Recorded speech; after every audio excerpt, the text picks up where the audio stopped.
حضرت انس بن مالک حدیث کے راوی، میری طرف دیکھیے گا، حضرت انس بن مالک حدیث کے راوی ہیں، توجہ کرنا۔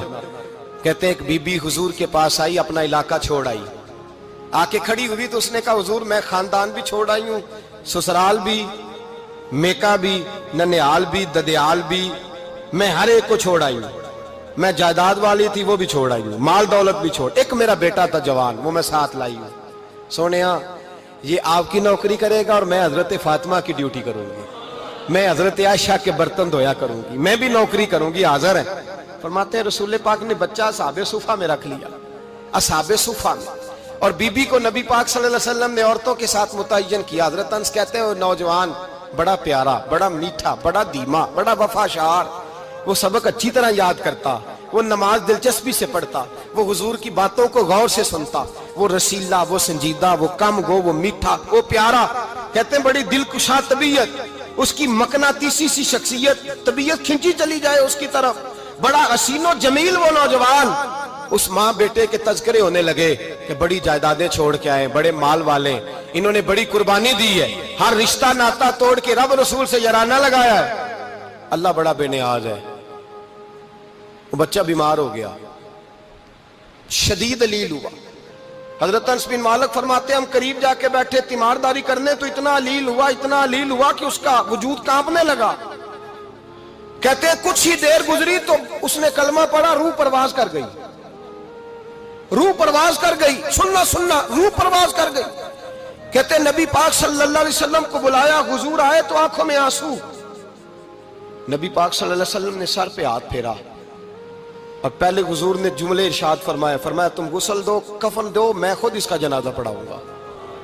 پھر حضور نے فرمایا نہیں، اسے غسل نہیں دینا، ارادہ بدل گیا ہے، پروگرام تبدیل ہو گیا، اسے غسل نہیں دینا، کفن نہیں دینا۔ حضور کیا کرے؟ فرمایا اس کی اماں کو جا کے بتاؤ۔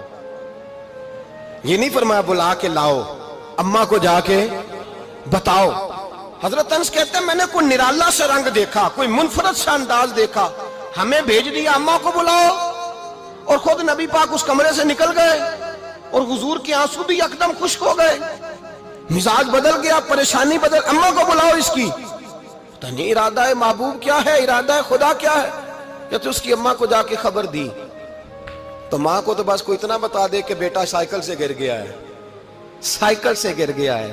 اماں ساری رات سوتی نہیں۔ ایک شاعر نے کہا تھا ایک مدت ہوئی میری ماں نہیں سوئی، میں نے ایک رات کہا تھا مجھے ڈر لگتا ہے، ایک رات کہا تھا مجھے ڈر لگتا ہے۔ یہ اپنے اپنے رنگ ہوتے ہیں، اپنا اپنا انداز ہوتا ہے۔ رمضان شریف کا مہینہ آتا تو میری اماں جی کہاں گری کا تیل منگاتی، چیزیں منگاتی، اور پھر زبردستی میں منع کرتا کہ اماں جی نہیں یہ آپ کیا کر رہی ہیں، میں تو تیل ویسے بھی ذرا کم استعمال کرتا ہوں، تو رگڑ رگڑ کے، اور نہیں کتابیں بڑی موٹی ہیں، فلاں چیز بڑی موٹی، اس کا رنگ تھوڑا نرالا ہے۔ اور یہ جو ماں کا رنگ ہے نا، اس جیسا رنگ دوسرا ملتا بھی کوئی نہیں دنیا میں۔ یہ اپنی مثال آپ ہی ہے۔ اماں کو کہا تیرا بیٹا، اماں ذرا دوڑی، گری، پھر اٹھی، پھر گری، پھر اٹھی، پھر گری، روتی ہوئی آئی۔ کہتے ہیں پیچھے وہ روئی، لیکن جب بیٹے کی میت کے قریب آئی تو اب نہیں روئی۔ کہتے ہیں ہمارے چہروں پہ نظر دے ڈالی اور کہنے لگی تمہارا کلاس فیلو فوت ہو گیا ہے، واقعی چلا گیا ہے؟ کہاں پردہ کر، واقعی کہاں؟